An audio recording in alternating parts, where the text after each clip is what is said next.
কোন কোন দেশ তোমার দেখার খুব শখ কিন্তু দেখা হয়নি, যেখানে না গেলেই নয়, সেই লিস্টের প্রায় সব দেশে আমরা একসঙ্গে ঘুরেছি মা, হুইল চেয়ার সঙ্গে করে। শুধু মিয়ানমার দেখা হয়নি। খুব মজা করেছি আমরা, আর তর্কও করেছি অনেক। হ্যাঁ, আমরা সবাই অনেকটা বড় হয়ে গিয়েছি এখন মা। তোমার দুই জেদি মেয়েদের নিয়ে আরও কিছু প্যানিক অ্যাটাক সহ্য করেছ, কিন্তু সবসময় কাছে টেনে নিয়েছ, বুকে ধরে রেখেছ দুজনকেই, আর আমাদের পরিবারদেরও। এত বছরের পরিপূর্ণতা আর আনন্দ ফুটে উঠেছে তোমার চোখের চারপাশে আরও কয়েকটা সুন্দর হাসির রেখায়।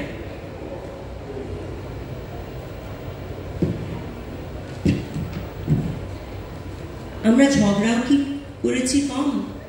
তুমি আমাকে না বুঝতে পারলে কেঁদে ফেলেছি, তোমাকে অনুরোধ করেছি একই কথা বারবার বলে অতিষ্ঠ না করতে, অন্যের উপরে রাগ করে বকেছি তোমাকে।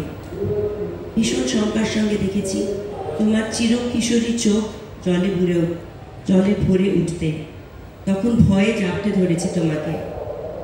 কিন্তু আজও আমি একটা কথা নিশ্চিত জানি, লন্ডনের সেই রাত্রিটাতেও যা জানতুম, যদি তুমি আমার মা না হতে, জন্ম নামের এই আশ্চর্য ঘটনা থেকে যদি তোমাকে ঘুরে শুরু হতো আমার নয় অন্য কারোর কাহিনী, যদি পরে কোনোদিন তোমার সঙ্গে আমার দেখা হতো কবি, অধ্যাপক, চিত্রকর, বন্ধু, কিংবা শুধু প্লেনের সহযাত্রী হিসেবে, তবুও তুমি আমার দেখা দুনিয়ার সব থেকে সুন্দর মানুষটাই হতে মা। এক্ষুনি না বইটির শেষে মেয়ে জিজ্ঞেস করে, মা গো নিবিয়ে দিলে লাইট? মা বলেন, দিলাম সোনা, এবারে গুড নাইট।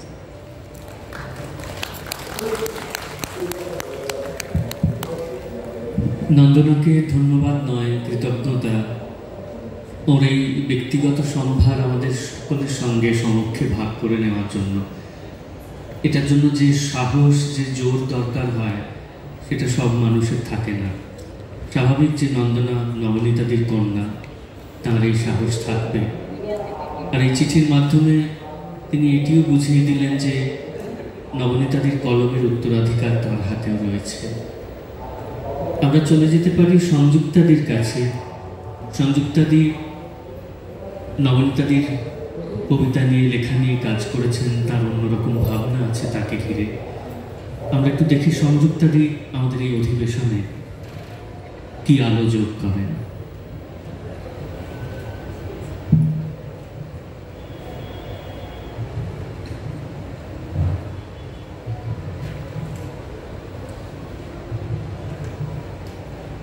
এই মঞ্চে আসার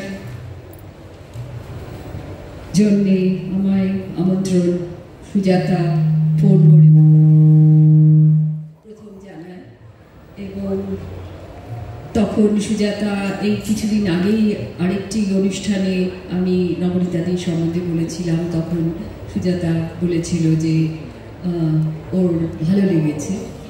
এবং নবনীতাদি সম্বন্ধে বলবো, নবনীতাদির সামনে বসে হাসি মুখে আমার দিকে তাকিয়ে থাকবে না, এটাই প্রথম আমার সবচেয়ে বড় একটা সেন্স অফ ভয়েড মনে হচ্ছে, যে উনি সামনে থাকলে আমি ওনার সম্বন্ধে বলছি, ওনার লেখার সম্বন্ধে বলছি, এবং উনি আমাকে পরে বলছেন যে ঠিক আছে, মোটামুটি ভালোই বলেছিস, কিন্তু এই দুটো পয়েন্ট তোকে 1000 বার বলে দিলাম, বলতে তাও ভুলে গেলি কেমন করে।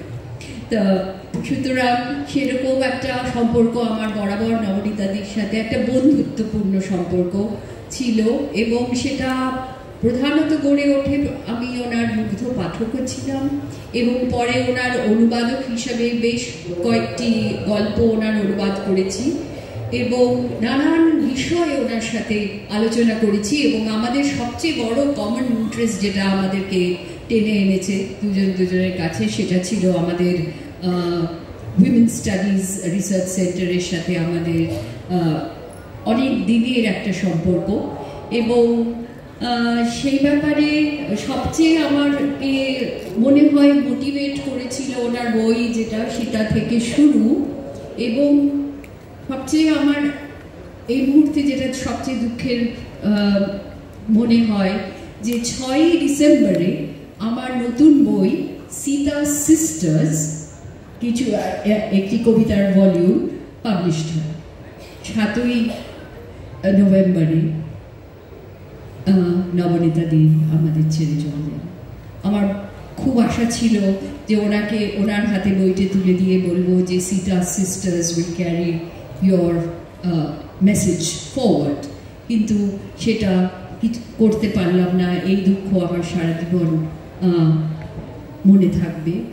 এবং আরও একটি ইন্টারভিউতে, যেটা আমার ওই অনুবাদের বই হার স্টোরিজ, যেটা অনেক দিন আগের করা বই, সেইখানে ওনাকে যখন আমি জিজ্ঞেস করেছিলাম যে আপনি আপনার সম্বন্ধে কি বলতে চান, তখন উনি বলেছিলেন যে আমার মতো বিভিন্ন জনরাতে এরকমভাবে কাজ করেছে এমন লোক খুব কম আছে। আমি ওই ছোট্ট এক্সট্র্যাক্টটা আপনাদের একটু পড়ে শোনাচ্ছি। এবং শেষ পর্যন্ত অবশ্য বলেছিলেন যে সবচেয়ে ওনার প্রিয় লেখার মধ্যে ওনার কবিতা ওনার সবচেয়ে লিখতে ভালো লাগতো, যেরকম সুনীল দাও বলতেন।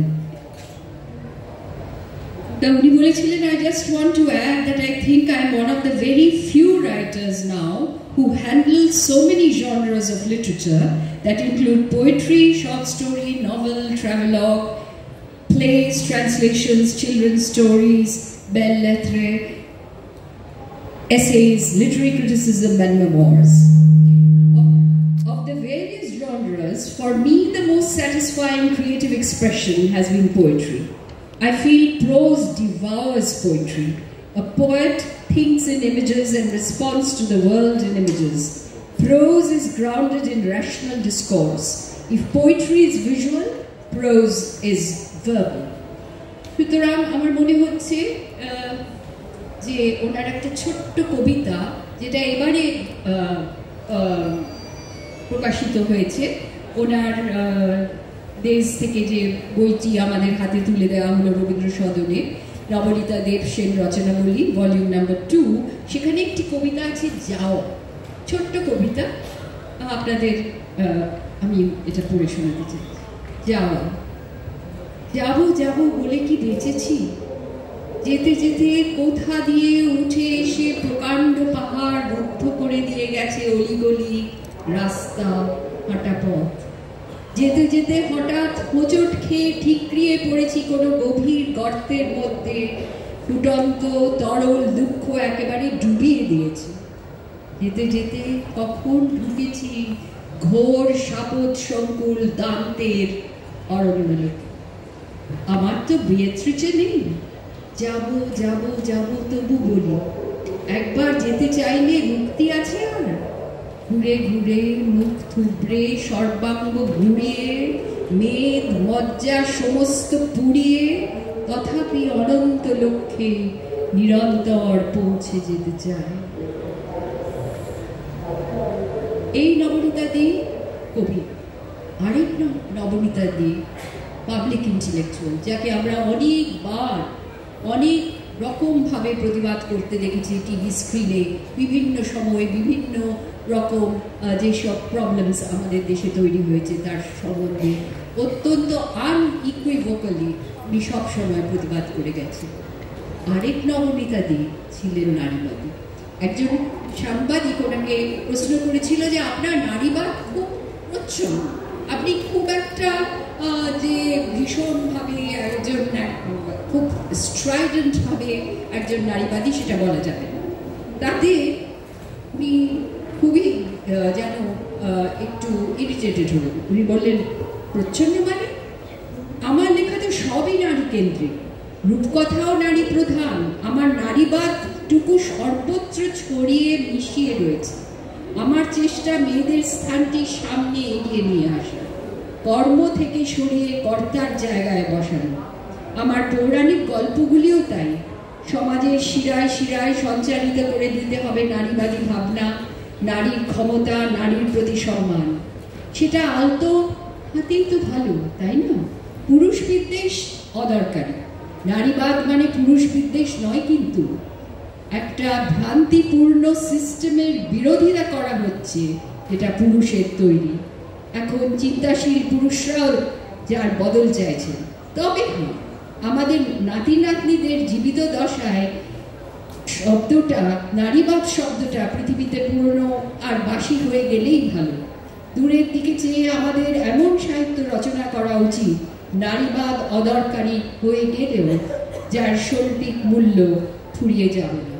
নারীবাদ অদরকারি তখনই হতে পারে যখন পিতৃতন্ত্র শেষ হয়। এবং সেই জন্য আমি মনে করি যে আমি যখন উঠছিলাম, একজন গিল্ডের আধিকারিক আমাকে বললেন, আপনারা সবাই কি মহিলা? আমি বললাম, মহিলা আমরা সবাই হতে পারি, কিন্তু আমাদের সঞ্চালক পুরুষ। সুতরাং স্টিরিওটাইপ কিন্তু একেবারেই সেরকমই রয়েছে। সুতরাং আমি শেষ করব এই বলে যে নবনীতাদি যদি এইরকম প্রোজে লিখে থাকেন, যেটা আমি পড়ে শোনালাম, অন্যরকমভাবেও লিখতে পারেন, যেটা আমাদের মনে ছুঁয়ে যায়। যখন তিনি একটা কম্প্যারিজন করছেন দ্রৌপদী আর সীতার মধ্যে, সীতা থেকে শুরু যাদের পড়া হয়নি তাদের বোধহয় ওটা পড়া উচিত। ওই বইটি ফেমিনিস্ট ম্যানিফেস্টো হিসেবে আমার মনে হয় বাংলায় ওটি একটি উত্তম বই, যেটা প্রত্যেকেরই পড়া উচিত এবং ওটার সম্বন্ধে আরও জানা উচিত। ওটাতে অনেক গল্প যেমন আছে, তাতে অনেক আলোচনাও আছে নারীবাদ সম্বন্ধে। সীতা থেকে শুরুতে উনি একবার বলেছেন যে যেভাবে ভারতীয় সমাজ আর সভ্যতা এগিয়েছে সেটা তো দ্রৌপদীর মতো করে নয়। 5 স্বামী প্লাস 1 সখা সামলে কোনো গিন্নি সুখে শান্তিতে ঘর করতে পারে কি? দ্রৌপদী যতই ভালো রান্না করুন, ভারতীয় সমাজের আদর্শ নারী হয়ে উঠতে পারেন না। মেয়েরা দ্রৌপদী হলে পুরুষের খুব অসুবিধা, মেয়েদেরও বিন্দুমাত্র সুবিধে নেই, পঞ্চপুত্র হারাতে হয়। সীতা আদর্শ হতে পেরেছেন কারণ তাতে পুরুষের সুবিধা। সীতা হলে তো মেয়েদের সুবিধা নেই, সীতা জনম দুঃখিনী। কিন্তু মেয়েরা সীতাই ভাবতে চায় নিজেদের সমাজের এমনই পৌরাণিক শিক্ষা। কিন্তু সীতা থেকে শুরু আমাদের একটি নতুন শিক্ষা। মেয়ে কথা বলে অনেক ধন্যবাদ সংযুক্তা দিকে, খুব জরুরি এবং সুন্দর সংযোজন এই অধিবেশনে। ওর কথার রেশ থেকেই বলবো, যেখানে উনি বলছিলেন যে নবনীতাদি বলেছেন, লিখেওছেন যে সবচাইতে বেশি ভালো লাগে ওর কবিতা লিখতে, এবং সুনীলদাও তাই বলতেন। আমার আসলে সুনীলদার কথা সেই সূত্রেই মনে পড়লো, কারণ এই দুজন মানুষ লেখক হিসেবে এত বেশি বহুমুখী যে তাদের কবিতারা অনেক সময় মুখচোরা থেকে গিয়েছে। কবিতা স্বভাবে এমনিতেই খুব মুখচোরা, সে প্রকাশ্যে আসতে চায় না, কিন্তু শেষমেশ কবিতার জয়ও হয় কোথাও। ফলে কবি নবনীতা দেবসেনকে আমরা একইভাবে মনে রাখবো। সারাদিন চললেও আমার মনে হয় এই অধিবেশন শেষ করবার মতো নয়, কিন্তু আমাদের সময় খুবই কম আছে হাতে। আমি অনিতাদিকে একটু অনুরোধ করব, নবনীতাদির কবিতার জগতে যদি একটু আলো ফেলেন।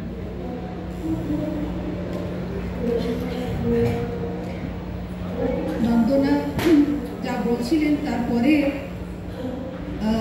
মনে হয় স্তব্ধ হয়ে বসে থাকি। রিমেম্বারিং নবনীতা দেবসেন, এটা যেন একটা বাস্তব কিছু নয়, কারণ এখনো কানে তার কণ্ঠস্বর শুনি। তবে ওই আশা যে শ্যাওলাধরা আয়নার মধ্যে একটা ছোট্ট লাল টিপ, ওইটা আমাদের রাস্তা দেখায়। তো নবনীতাকে যখন চলে গেলেন, দীর্ঘদিন অসুখ তার সঙ্গে ছিল, কিন্তু তিনি অসুস্থ ছিলেন না। আমাদের কখনো মনে হয়নি যে তিনি চলে যাবেন। তো উনি চলে যাওয়ার ঠিক পরেই যত আলোচনা হলো, স্মৃতি অনুষ্ঠান এবং স্মরণসভা, সেই সময় হোয়াটসঅ্যাপে ফোনে অনেক মেসেজ ঘুরছিল।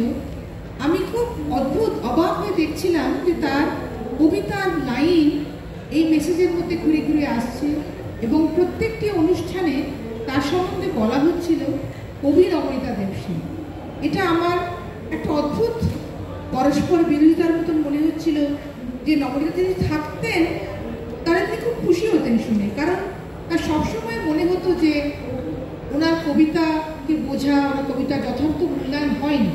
সেটাও সুজাতা যা বললেন, যখন এত সফল একজন গদ্যকার ছিলেন তিনি নবনীতাদি, বহুমুখী বহু ধরনের লেখা লিখেছেন, তখন এক ধরনের টান তাকে দিয়ে ক্রমাগত গদ্য লিখিয়ে নেয়। সম্পাদকের দাবি, পাঠকের দাবি, তুমুল জনপ্রিয়তা, এবং আস্তে আস্তে কবি অনুভব করেন যে তার কবিতা যেন ঠিকভাবে চাওয়া হচ্ছে না। সেই কবিতা চাইবার মতন সম্পাদকেরও একটু অভাব ঘটে। তখন আস্তে আস্তে কবিতা একটু পিছিয়ে গিয়ে অন্তর্লীন এক অনুভূতিতে পরিণত হয়। নবনীতাদির ক্ষেত্রেও তাই ঘটেছিল, এবং কিছুদিন আগে তার কবিতা পড়তে পড়তে আমার যেটা মনে হচ্ছিল যে এই কবিতা আমরা হয়তো তখন, তিনি যতদিন ছিলেন তখন অত মন দিয়ে পড়িনি, কিন্তু এখন এক ধরনের মনের নির্জনতার মধ্যে আমরা অনুভব করছি কবিতাগুলির মধ্যে কত নিভৃতি, কত সংযম, অথচ কত উত্তাপ আছে। খুবই আশ্চর্য যে এটা ওর শ্রেষ্ঠ কবিতার বইটি দেখেই বোঝা যায় যে নবনীতাদির কোনো তাড়া ছিল না। তিনি বলেছিলেন, আই এম নট ইন হারি অ্যাজ এ রাইটার।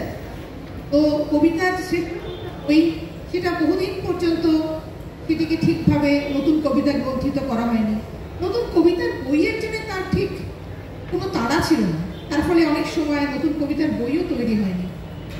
এবং আমি যেটা দেখছিলাম আশ্চর্য হয়ে, যিনি 20 বছর বয়সে যার প্রথম প্রত্যয় কবিতা গ্রন্থ বেরিয়েছিল, তারপর লিখতে লিখতে তুমি মনস্থির করো, এই গ্রন্থ যখন বেরিয়েছে তার বয়স তখন 70, এবং যে ধরনের ভালোবাসার কবিতা এই গ্রন্থে আছে তা পড়লে আশ্চর্য হতে হয়, এবং মনে হয় যে এমন একজন মানুষ আমাদের চেতনার একেবারে গভীরে প্রবেশ করেছেন, তিনি আমাদের ছেড়ে কোথাও যাবেন না। এবং এই যে প্রেমের, এমনিতেই তার কবিতা জীবনের নানা ছন্দ নিয়ে নানা দিককে জড়িয়ে আছে, কিন্তু এই যে প্রেমের কবিতার মধ্যে মধ্যে কোথাও হয়তো প্রেমের উল্লেখটুকুও নেই, কিন্তু বুঝতে বাকি থাকে না যে এই প্রেমের তীব্রতা এবং উত্তাপ কতখানি। আমি এই প্রসঙ্গে জাস্ট ছোট্ট দু একটি কবিতা পড়ছি। একটি কবিতার নাম অস্থি।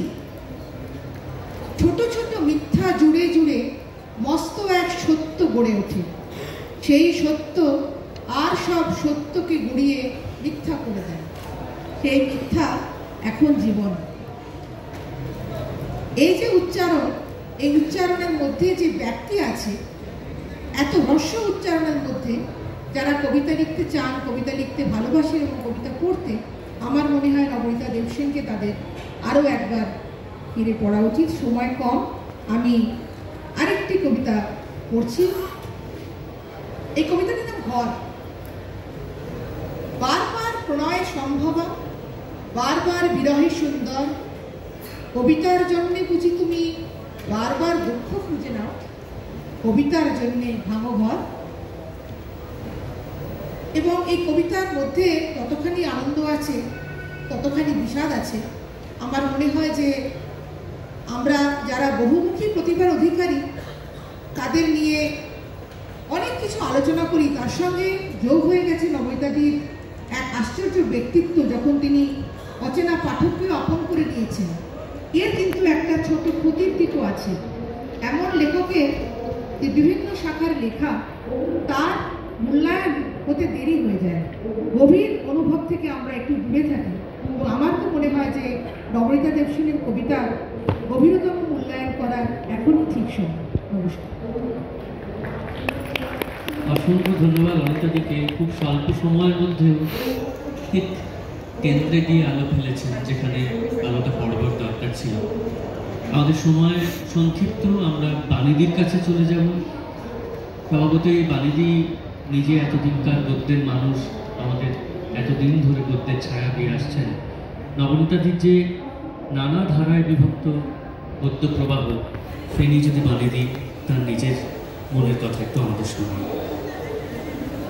প্রথমেই বলি, আমি কোনো ভূমিকার মধ্যে যাব না, অনেক সময় চলে গেছে। প্রথমেই বলি, আমার কাছে কোনো নথি নেই, আমি কিন্তু কিছু পাঠ করব না। গদ্য পাঠ করলে সময়টা অনেক চলে যাবে। আমার যেটুকু অনুভব, ওর লেখা নেই, সে কথা হিসেবেই বলছি। একটা দিক বলেছে যে এই যে ফেমিনিস্ট নারীবাদী নবনীতা, আমি সেদিকটা বলবো না। আমি শুধু গদ্য সাহিত্য সম্পর্কে কতগুলো উচ্চারণ করতে চাই। এক নম্বর হচ্ছে যে এই যে নানান শাখা প্রশাখায় যে ঘুরে বেড়ানো, কোনোটাই কিন্তু বেশি দিনের জন্য নয়। এর মধ্যে থেকে একটা স্বভাব, সাহিত্যিক স্বভাব বা লেখক স্বভাব উঠে আসে, সেটা হচ্ছে উনি হচ্ছেন স্বভাব পরিব্রাজক। এই যে উপন্যাস থেকে ট্র্যাভেলগ থেকে কবিতা, এই যে চলাফেরা হচ্ছে, এটা হচ্ছে ভেতরকার একটা উদগ্র প্রকাশ ইচ্ছা এবং উদগ্র একটা কৌতূহল এবং উদ্যমের জন্য। যখন একটা মানুষের মধ্যে অনেক কিছু ঠেলাঠেলি করে, অনেক ধরনের অনুভূতি, অনেক ধরনের অভিজ্ঞতা, তখন সে নানান রকম ফর্মের মধ্যে দিয়ে নিজেকে প্রকাশ করতে চায়। আর সবচেয়ে বড় কথা হচ্ছে, একটা জিনিস আমার ভালো লাগছে না, আমি ঘুরে বেড়াই, আমি একটা অভিজ্ঞতা থেকে আর একটা অভিজ্ঞতায় ঘুরে বেড়াই। এই পরিব্রাজক ব্যক্তিসত্তা আমি নবনীতার এই সাহিত্যিক চলনের মধ্যে শনাক্ত করতে পারি। এবার রাধারানী দেবীর 100 বছর উপলক্ষে একটা অনুষ্ঠান হয়েছিল বাংলা একাডেমিতে। সেটাতে আমাকে উনি বলেছিলেন একটা লেকচার দিতে, রাধারানী মেমোরিয়াল লেকচার তাকে বলা যায়। সেটা শুনে খুব ভালো লেগেছিল। আমাকে বলেছিলেন যে আমাকে নিয়ে তুমি লেখো, আমাকে নিয়ে তুমি বলো। মানে খুব ইচ্ছে ছিল আমাকে নিয়ে বলি, তখন সম্ভব হয়নি। এখনও যে খুব সম্ভব হচ্ছে তা নয়, এতটুকু সময়ের মধ্যে কী বা বলতে পারি। কারণ আমার একটা জিনিস খুব আশ্চর্য লাগে, এই যে পরিব্রাজক সত্তা, যেটা খুব অল্প বয়সে বাবা মার সঙ্গে ইউরোপ যাবার মধ্যে দিয়ে খুলে গেল, সেই পরিব্রাজক সত্তাটা যেন সারা জীবনে নবনীতাদের সঙ্গে ছুটিয়ে বেরিয়েছে। শেষ পর্যন্ত মেয়েদের সঙ্গে এই যে চীন, ইজিপ্ট, মিশর ঘুরে বেড়ানো, এই সমস্ত দিয়ে শেষ হয়েছে। মাঝখানে যে কত জায়গায় ঘোরা, শুধু ঘোরা নয়, সেখানে থেকে সে জায়গাটাকে ফিল করা যাকে বলে। এইভাবে ইন্টারন্যাশনালি, আন্তর্জাতিকভাবে আমি বলছি যে আমেরিকাতেও দীর্ঘদিন ছিলেন, ইংল্যান্ডেও দীর্ঘদিন ছিলেন, এবং সেখানকার জীবনোচ্ছন্দ বলতে যা বুঝি তার যথেষ্ট পরিচয় তিনি পেয়েছেন, তার সঙ্গে নিজে একাত্ম হয়েছেন। তারপরে তার থেকে কিন্তু আবার বেরিয়ে এসেছেন এই কলকাতায় বাঙালিনীর বেশি। বলেইছিলেন যে আমাকে এবার গ্রহণ করো কলকাতা। সেই যে বাঙালিনী কিন্তু বহু দেশ জুড়ে তার একটা ব্যক্তি। সেই নবনীতা যখন প্রোজের জন্য, গদ্যের জন্য কলম ধরলেন, তবে যেটা দেখতে পাই সেটা হচ্ছে ট্র্যাভেলগ। কারণ ট্র্যাভেলগগুলো সবচেয়ে মুখর এবং মুখর হয়ে তার অভিজ্ঞতার কথা বলে, তার অনুভূতির কথা বলে। তার মধ্যে আমরা পাই একটা কৌতুকবোধ, এই যে রসবোধটা সমস্ত সাহিত্যকেই ভরে রয়েছে, কিন্তু সবচেয়ে বেশি রয়ে গেছে এই ভ্রমণ সংক্রান্ত এই লেখাগুলো। তারপরে আরো ভালো করে করতে গিয়ে মনে হলো যে শুধু এই লেখাগুলোই তো নয়, উপন্যাসগুলো কিন্তু তারই যেন একটা এক্সটেনশন, এই ভ্রমণেরই এক ধরনের এক্সটেনশন। সবাইকে হয়তো সব লেখা পড়া নেই, আমারও সব কিছু ছিল না পড়া। বেশ কিছু উপন্যাস আছে যেখানে তিনি, যেমন অন্যদ্বীপ বলে একটা উপন্যাস আছে, সেখানে মার্কিন সভ্যতার অভ্যন্তরে এই যে অন্যদ্বীপ, পুয়ের্তো-রিকান যে কেটো না বলে আমি বলবো ঘাঁটি, এই ঘাঁটির যে কথা, তাদের যে সভ্যতার অভ্যন্তরে আর এক রকম ধরনের সভ্যতা, সেইটার কথা তিনি কিন্তু বলেছেন। আর সবচেয়ে বড় কথা, এই যে শুধু বলছেন তা নয়, আমি লক্ষ্য করেছি যে এই উপন্যাসগুলোর মধ্যে এবং এই ট্র্যাভেলগের মধ্যেও কিন্তু আরেকটা মস্ত বড় কথা ছিল, সেটা হচ্ছে ডিসকোর্স।